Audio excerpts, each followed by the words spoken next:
Почитувани, добре дојдовте во уште едно издание на Самовистина. Вечерва, како што и најавивме, гости се господјата Солза Грчева, председателка на партијата Глас за Македонија. Господјо Грчева, добре дојдовте во Самовистина. Добре ве најдов. И мојот колега Љупчо Зиков, добре дојдовте Зиков и вие во Самовистина. Ќе зборуваме секако за изборите, за многу настани што ќе се случуваат во престојниот период, особено по овие избори, најавата за владина реконструкција, но и некои процеси што ќе се одвиваат. Но сепак би сакала да говориме за почеток за оно што беше кажано денеска на самитот за проширување на Балканот со Европската унија и апропо извештајот за напредокот за Македонија. Горе-долу ги слушнавме, речиси секоја година ги слушаме тие пораки, дека немаме некој посериозен напредок во судството, во правосудството, во борбата со корупцијата и она што би се рекло е константа во последниве години, тоа е условот што Македонија треба да го исполни со уставните измени, што би рекла фон дер Лајен со незината последна порака во Скопје. Топката е во вашиот двор. Господјо Грчева, топката е во нашиот двор. Што ќе правиме сега? Ја мислам дека топката е во нивниот двор, а не во нашиот двор. Значи да не се лажеме дека од нас зависи напредувањето.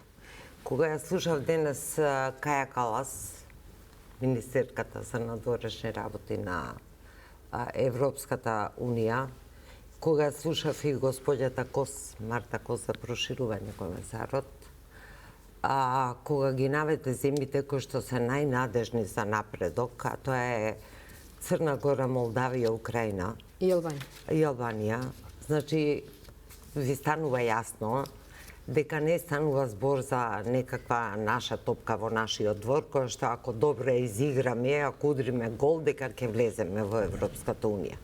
Тоа е моја стара теза, се држам до неа, бидејќи ги познавам работите во Европа како одат. Ние добивме еден извештај сувопарен,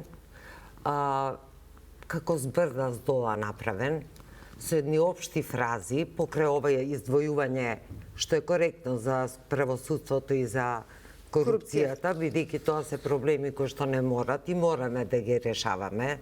Очекувам структурни реформи и во едната и во другата област, бидејќи само така ќе ги решиме овие проблеми, не со козметика.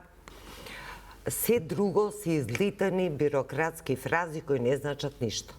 Дури едва и се чита извештајот. Измешано вредности, демократија, па ова ако направите, она ако направите, мислам, ако така им предаваме на студентите на факултетите, на тој начин ако им презентираме текстови и тие треба да извлечат некакви поуки, верувате дека никој ништо нема да научи.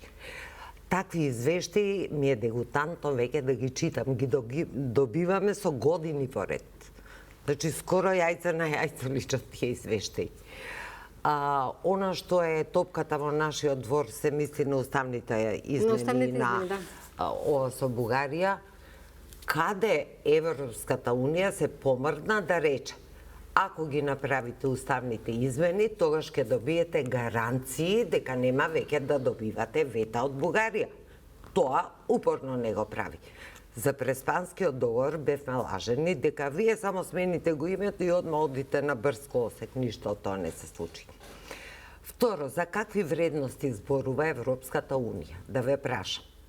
Ако ги гледаме Европската унија и незините вредности, многу од тие вредности се универзални вредности и немаат печат на Европска унија дека они имаат ексклузивно право на тие вредности. Вредност е да немаш корупција. Вредност е универзална да имаш правосудство. Вредност е да имаш слободни медиуми. Вредност е да имаш демократија. Фер избори и така натаму. Значи, тоа се универзални вредности на една демократска земја. Но јас како да и верувам на таа Европска унија, која што во Романија ги силува изборите, го тргна од игра оној кој што водеше на листата, го тргна буквално. Во Молдавија ги изрежира изборите, најдрско и безобразно. Значи, а сега Молдавија испаѓа поуспешна земја од нас. Украина е во војна. Украина должи не се знае колку милиарди долари и таа е поуспешна земја, има поголема надежност. Значи се враќа. Не е ли малку вината во нас? Не. Бидејќи се враќа. 25 години некакви услови испорачуваме од промена на Не, вината во нас е што исполнивме услови што не смеевме да ги исполниме. Кога ќе видат слабост кај некој, земете и во општиот живот меѓу луѓето, кога ќе видат слабост, они ќе бургијат во таа слабост. И од таа слабост ќе направат приказна. Ние еднаш попуштивме со Преспанскиот договор, без никаква врска, си го променивме името, неповратно го променивме името. Добро, но требаше да не примат во ЕУ. Тоа беше условот тогаш. Меркел во Скопје тоа го кажа. А не примија ли? Па не примија, затоа велам, не е ли до нас сега? Не е до нас, бидејќи ако ги направиме уставните измени, дали имаме гаранција дека ќе влеземе во Европската унија, односно дали дека ќе ги почнеме преговорите. Додека на нив не се склопат картите за геополитички интерес за Македонија, ние нема да влеземе. Албанија им се вклопува со тоа што е морска земја, имаат некој стратешки интерес. Црна Гора исто така, што нема криминал во тие две земји. Добро, Па земете ја Црна Гора. Земете ја Црна Гора. Сега скоро читав репортажа дека е тоа земја владеена од мафија. Дали Молдавија исполни некој критериум, дали да не зборам Украина. Значи, не се работи за исполнување на критериуми. Се работи за политичка волја, бидејќи се она што го видовме и во изминатите декади, оној што е примен во Европската унија е поради политичка волја, а не поради исполнување на критериуми. Значи, нас не сакат во Европската унија од X причини, ако веќе е политичка волја. Не сме им потребни, а ќе им бидеме само камен околу врат. А овие 4 што ги набројавте пред малку, тие се потребни, бидејќи порано беше тезата дека цел Балкан во пакет треба да влезе во ЕУ. Бидејќи такви се нивните пораки дека регионот е дел од ЕУ. Видете, регионот би требало да биде дел од ЕУ, би требало да биде по се. Меѓутоа, како е примена Грција? Како е примен Кипар, перална на пари? Како е примен? Значи, се е тоа примено само со политичка одлука, со никакви други критериуми, политичка Јасно, одлука. одлуката ги носи Европскиот совет и таму се гласа. Европската унија оптеретена со собствени проблеми многу и таа веќе се милитаризира. Таа станува веќе не само економска заедница која што беше замислена, се трансформираше во политичка заедница, каде што поважно е Брисел што ќе каже одо што да речеме Макрон во Франција или Мерц во Германија.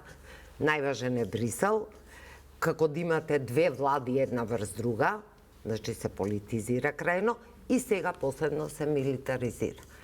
Во таков еден процес, каде што и таа е заглавена во многу проблеми, за кои што си и самата виновна, Сметате сега слушајќи вака испаѓа дека поради сите тие причини тие си бараат некакви си поставуваат некакви услови бидејќи ете не сакаат да не примат таму. Си бараат, дури и не се вешти во тоа, ако изчитате делови од извештајот, ќе видите дека сето тоа се повторува.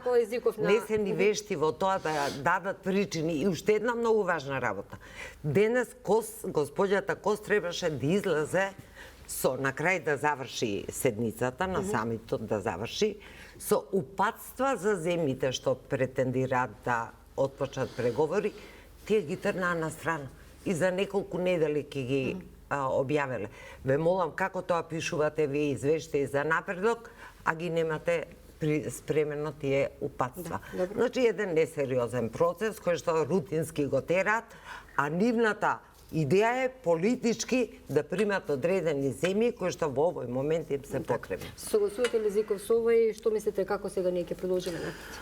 Добро, ова е широко објаснета теза, што ја не верувам дека постои македонец што не би се согласил со тезата на госпожа Грчева и јас се согласувам, значи за се, буквално што е кажано овде. Буквално сме во ситуација Калимеро нема правда. Па, се согласувам. Значи, Европска унија така функционира, така е создадена, така функционира сега и веројатно и од догледно време така ќе функционира. Што е Европска унија? Тоа е заеднички пазар со близу 500 милиона жители, кој нуди развој на економиите и кои не се внатре во Европската унија. Ги гледаме овие економии Западен Балкан, во која е и нашата економија, дека најголемиот трговски партнер на нас ни се наоѓа на територија на Европска унија, Германија. Да не збориме дека преку Германија практички цела Европска унија на нас ни е голем пазар, голем партнер во она што значи економска смисла на амбиент за развој на економијата. После тоа за влезот во Европската унија, меѓу другото, тој е заеднички пазар. Го споменувам на почеток сега за да влезам во суштината на нашиот проблем. Ние имаме неколку трговски партнери кои се на Европа, значи Германија, Грција, Италија, па ако сакате и Велика Британија, без разлика што излезе од Европска унија, таа никогаш не излезе на прав начин од Европска унија. Ја гледаме и периодов дека не излезе на прав. Значи тоа се нашите партнери од кои нашата економија обстојува индиректно. Инвестициите во економијата се поврзани со тие држави. Вработеноста во Македонија е поврзана со тие држави. Србија еве периодов гледаме што се случува ради нивната нестабилност внатре и ради тоа што се немокни некако да го најдат патот на мир, амбиент да направат за економија, таму веќе се повлекуваат странските инвестиции. Ако не се лажам, поради корупција, Шведска вчера ја укина помошта за Србија. Едностранно ја укина помошта, грантовите што ги даваа на Србија и тоа јасно го кажаа заради корупција го правиме тоа. И сега што сакам да кажам? Сето тоа е политика. И јас се согласувам дека земјите, сите наброени земји од страна на господја Грчева, и јас ќе ги додадам и Романија и Бугарија, па и Хрватска до некаде, се политички примени во Европска унија, значи со политичка одлука. Веројатно и Западен Балкан ќе биде со политичка одлука примен. Не верувате дека ќе дадат, нели? Честата теза беше дека целиот Балкан ќе влезе во пакет. Јас зборувам за суштината на подготвеноста на државите. Значи ние што ќе ги задоволиме сите мастришки критериуми за влез во Европска унија?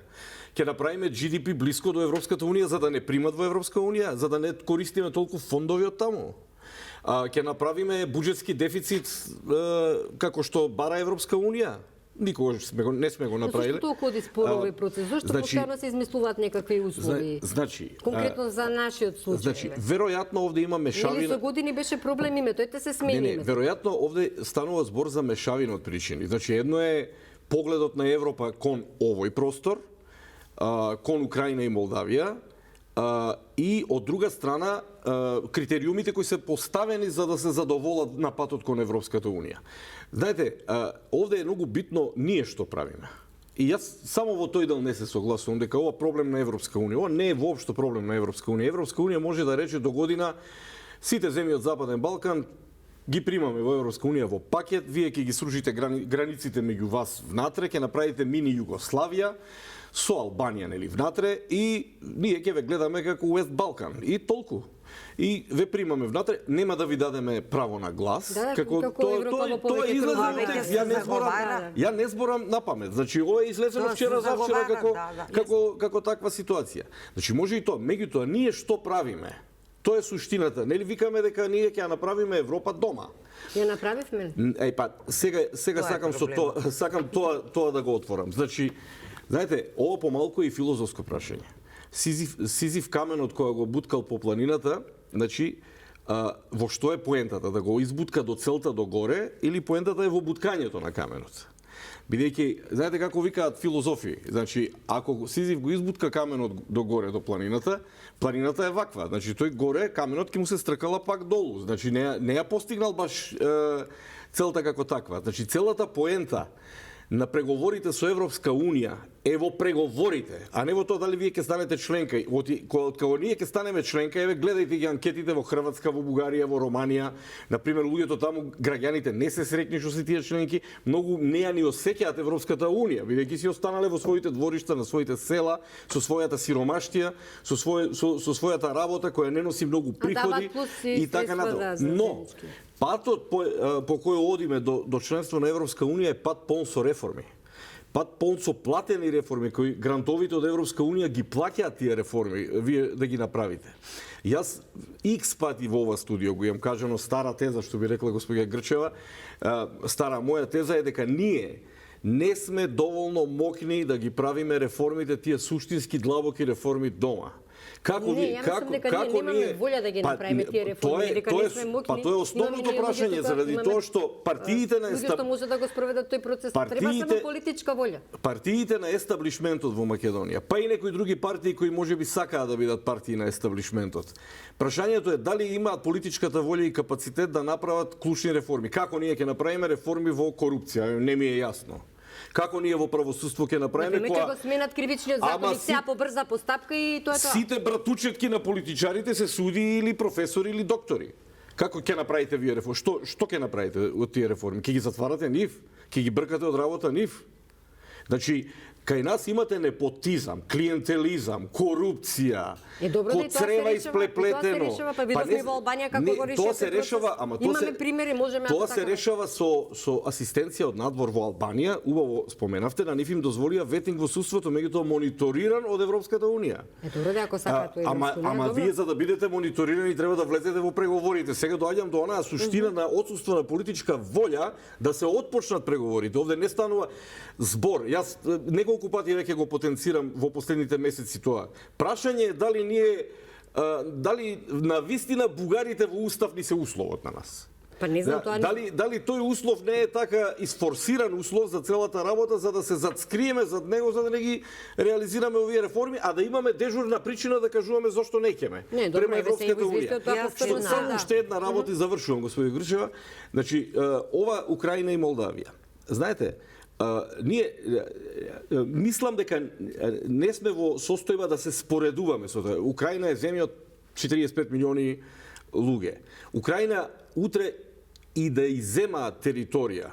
Таму геополитички Европа знае што бара. Да, бара територија и бара да дојде на границите со Русија. И тоа е факт, помалку и повеќе на сите им е јасно. И затоа политички ќе ја примаат. Она има употребна вредност, има Украина. Како и Молдавија.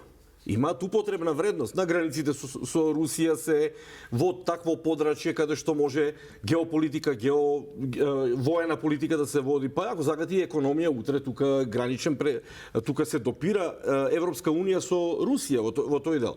Ние немаме таква употребна вредност. Албанија и Црна Гора имаат употребна вредност, Јадранското море. Добро, многу не сакаат, барем така слушам 25 години, многу сакаат што побрзо да влеземе. Ние немаме нашата употребна вредност. Ние прво пред да тргнеме, завршувам, пред да тргнеме воопшто што и да правиме во тоа европско семејство утре, ние прво хитно мораме да тргнеме, мојот став е хитно мораме да тргнеме по тој пат на реформи, на преговори. И втора работа, ние самите да сме свесни за каква нација и држава станува збор. Колку сме ние навистина потребни и колку од друга страна Европа навистина не сака нас. Во тоа или сме нужно зло, или сме нужно зло во целата прика, знаете тоа. Сепак може да биде и безбедносно прашање овој регион. Јас само би додала нешто.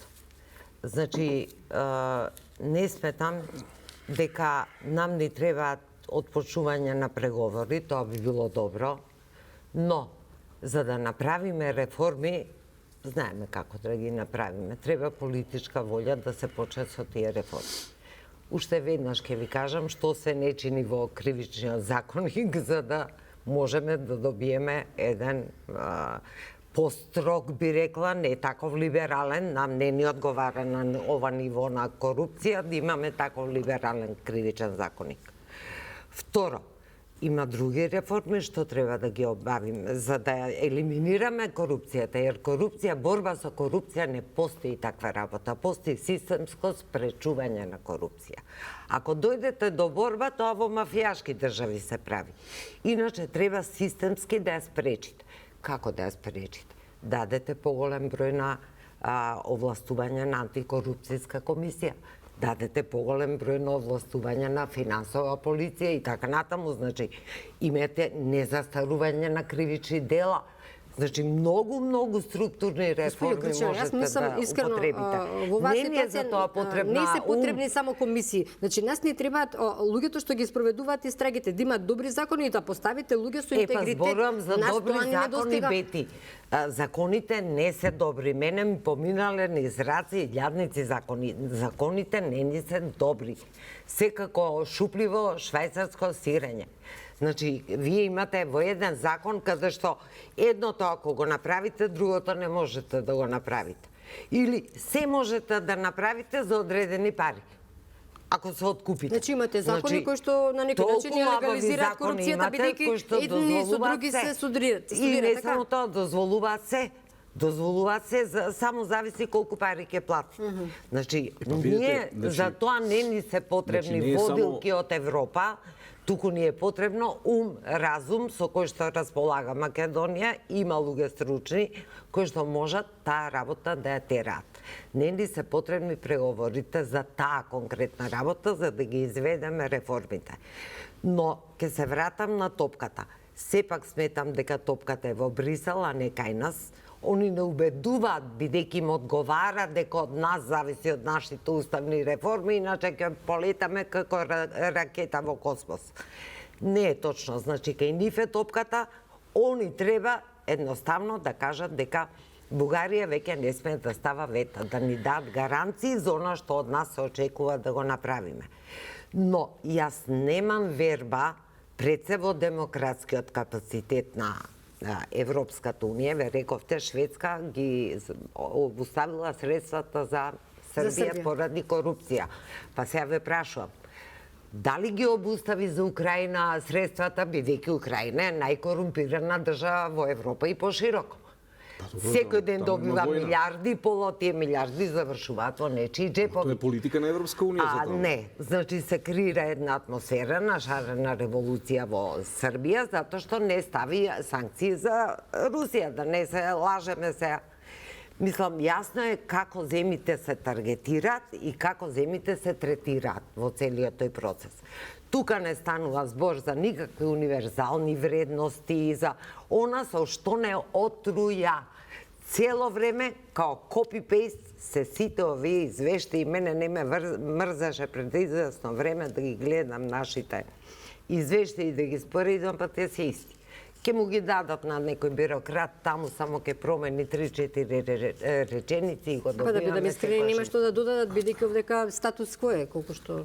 Па не е и се самите кажавме дека не не функционира системот. Не е се статус кво. Има обид да... Не ни функционира 3 децении наназад. Видете, многу работи не функционираат, затоа сме на дното. Меѓутоа, дека Европа ќе ни исправи на правиот пат, во тоа воопшто не верувам. Ние мора да бидеме... Воопшто не верувам. И за трговски партнери, пазете, да, Европа ни е најголем трговски партнер, но во исто време, да речеме, Вучич, односно Србија, отвара брза железница прва на Балканот, што ги врзува сега прво со Суботица, па потоа со Будимпешта. Прва таква железница брза, што ми е како потребно осем бајките, да не врзе Атина, да речеме Скопје, Белград, Будимпешта. Тогаш ќе имаме и развоен пат, тогаш и економски текови ќе имаме. Економски развој. Значи, Србија прави некои други потези, таа се клацка на две столици цело време, меѓутоа не ги кине врските, а ние сме како послушни ученичиња, што ни кажат тоа време. Треба и некоја друга столица да си резервираме меѓу време, ако вака добро тешка работа. Па ја што гледам, ние не ги кинеме врските со Србија, например. Така да Србија не ги скинала со Русија, ние со Србија и така. Ние едни соседи да ги кинеме. Така е секогаш во нашата историја. Ние еве со Србија сме супер. Ама ние не смееме со ниеден сосед да ги заотруваме. Не, се согласувам нормално. Нормално дека се согласувам со тоа. Што се однесува пак до реформите, ќе кажам. Значи имаме многу области во кои ние треба доправо да правиме реформи. Реформите во здравството, реформите во образованието. Образованието ви е клучна капитална инвестиција. Значи, ова веќе стана досадно. Значи 3 децении зборуваме за реформи од здравство, за реформи за образование. Во Македонија постои една навика кај така наречените политички елити, колку тоа елити може да се наречат кај нас, за да една работа ја издуваме, ќе ја направиме да биде досадна. Ќе ја збориме 200 пати реформа на образованието и на народот ќе му се смачи. Така и со све што правиме ние во тоа. Меѓутоа на крај ќе дојдеме до ситуација кога ниту еден наш универзитет ќе го нема на реномирани листи. Да, реформата останува нереализирана. Значи вие не можете напред да тргнете ако не направиме навистина реформа. Реформа во свеста прво ние треба да направиме. Па потоа ќе правиме реформа. Не, видете сега, јас случајно работам и како национален координатор за реформи во високото образование. Дадени се од нашата канцеларија во соработка со Министерството за образование и за економија еден куп предлози за реформи. Ја верувам дека ќе почнат една по една да се реализира. Образованието е инертност. Тоа е така во целиот свет. Вие не можете денес да направите реформа и утре да ги видите резултатите. Тоа генерации треба да поминат. Меѓутоа, треба да се чекорите по правиот пат. И мислам дека оваа влада е на добар пат да ги изведе и да ги спроведе тие реформи во Да завршам само со тоа што почнав. На пример, реформата во образованието, реформата во здравството. Ние зборуваме за капитални инвестиции од буџетот. Никој, со новиот буџет дури се скратени номинално капиталните инвестиции од 500 милиона на подолу се симнати оваа година. Веројатно тоа е окей, бидејќи никош не ги реализираме ние до крај, но прашањето е на капацитивност на државата да реализира капитални инвестиции. Од друга страна, ние не направивме класификација и не направивме стратешко определба што е тоа капитална инвестиција. Образованието е капитална инвестиција. При тоа велам образование, не викам зградите што и клупите што се купуваат. Апсолутно не. Тоа е работа во наставни програми, во дообука на наставен кадар. Луѓето треба подигање на критериуми за тоа кој е професор, зошто е професор и така. Држење до тоа. Значи, повторно тука се судираме со непотизам, клиентелизам, корупција во образованието, во тој дел. Ние тука не работиме. Јас се согласувам со господја Грчева дека треба да дефинираме што е тоа на крајот на денот корупција. Ајде да видиме дали е корупција, како да се справиме со неа. Таму има два колосека. Значи едното е ефективна борба со корупција, значи ефективно го фаќаш и го носиш у затвор. Низ процес нормално, не е така. Од друга страна е спречување на корупција, значи да видиме. Не можеме ние да тврдиме нон-стоп дека немаме закони или немаме добри закони. На крајот на денот ние имаме закони. Проблемот е кај нас во институциите и луѓето кои ги спроведуваат.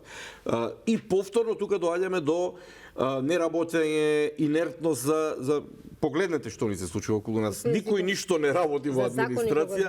Значи има закони, сега да не ги редам, не сакам конкретни области, меѓутоа има во одредени сегменти такви промени на закони секоја година и која е интенцијата тоа е заради тоа што зашто ќе зборуваме? Тоа е заради тоа што зашто ќе зборуваме? Да, за корупција, нели? Да, за корупција, заради тоа се менува така, на брзина, заради тоа што во прашање се лоби групации кои сакаат на мала врата да добијат нешто. Заради тоа ни треба тој процес на Европска унија, бидејќи тој процес не ни треба само Европска унија, пак ќе кажам, значи овде треба политичка волја, не ни треба некој од нас. Па ние докажуваме дека немаме политичка волја. Значи еве сега има, еве тие политичката волја, една и пол година веќе имаме нова влада, така? Ајде кажите ми што е ново сега, од кога падна СДСМ до еве оваа година и пол. Што е ново? Освен некој ќе рече сега што е провладино, повеќе провладин, ќе рече е нова енергија. Која е нова енергија, човече? Еве прашувам сега вака, одма конкретно прашање. Летово се отрувме од пожари, така? Како и секој лето. Како и секој лето, браво. Али ова лето беше ова лето беше спектакл. Добро. Пред летото во оваа емисија пред летото предупредив, јас лично предупредив на пожарите, тука беше еден друг соговорник од другата страна, кој ме убедуваше дека оваа година ќе видиш како сме спремни. Немој да бидеш толку скептик, немој да бидеш вака онака, ќе видиш. Еве видовме врв. И сега ајде помина летото, останавме живи. Значи, што правиме сега во моментот? Каде е господин Ангелов, Стојанчи? Еве го снема со последниот пожар, го снема и Стојанчи Ангелов. Па да направи пожар, мислам сега веројатно не да направи пожар. Дали сега ќе чекаме идното лето да дојде, па да го видиме пак на телевизија? Не, против, почната е баш една реформа која што јас од ова место. Зошто не ја даваме на телевизија? Купуваме ли ние сега нови камиони за гасење пожари? Опремуваме ли служби по Македонија, вработуваме ли луѓе, даваме ли плата на тие што ги вработивме, пошто не им дава плата како што требаше.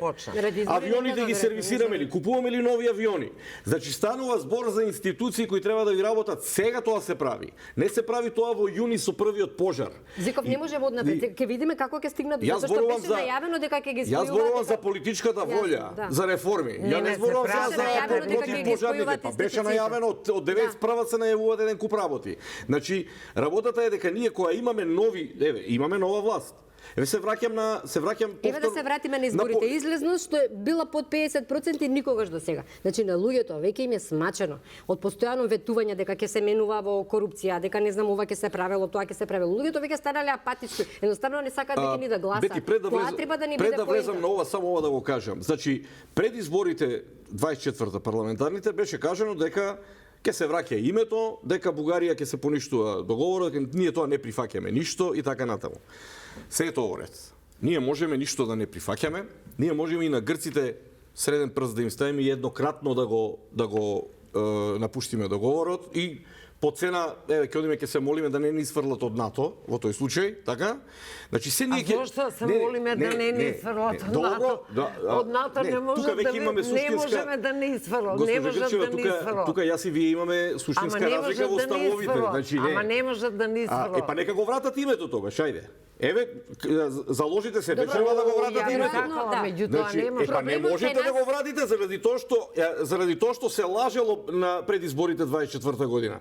Не рече никој на изборите дека ќе како не рече никој, како и председателката на државата и како да го вратат само што спомна да зборуваат Македонија и председателката и премиерот имаше вистинска драма. Те од овде дома. Ајде да го оставиме, ајде да оставиме името, ти нема да се разбереме. Ајде да видиме сега, еве. Да се вратиме на суштината. Еве сега, дали ние економски ќе се развиваме, дали ќе ја сузбиеме корупцијата, дали конечно во оваа држава ќе завладее правда. Тоа реков јас, ако има политичка волја. А таа политичка волја на поднебието во Македонија без мониторинг од надвор, пошто ние најтешките работи во кратката историја на независност од 34 години, кој не е така кратка, значи ние сме ги решиле со тутор од надвор. Ние све што решивме големо прашање во Македонија со тутор од надвор. Што на пример?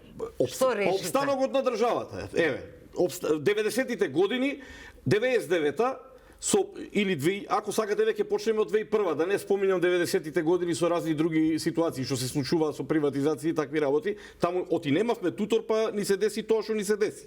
2001 тутор ја спасивме државата од тотална војна. Тутор беше тоа. Рамковниот договор. Не, ја мислам друг се спаси. Кој се спаси? Не, немајте да. Па кој се спаси? Ние спасивме државата со тој договор. Па она во влада. Кој се спаси тука? Да не го отвараме сега како такво. Македонија гледате кој спасе на 2001. А кој е вашиот став за 2001? Дека војната ја предадовме ние. Па што зборам ја? Ние предадовме војната. Па што зборам ја? А можевме да ја добиеме. Па што зборам ја? Дојдоа странци, седнавме на маса. Ама тие странци не работеа за нас. Тоа е тоа. Ама ние несрекни сме со тој договор денеска. Јас, например, не го чувствувам тоа така. Вие гледам дека сте несрекни со тој договор.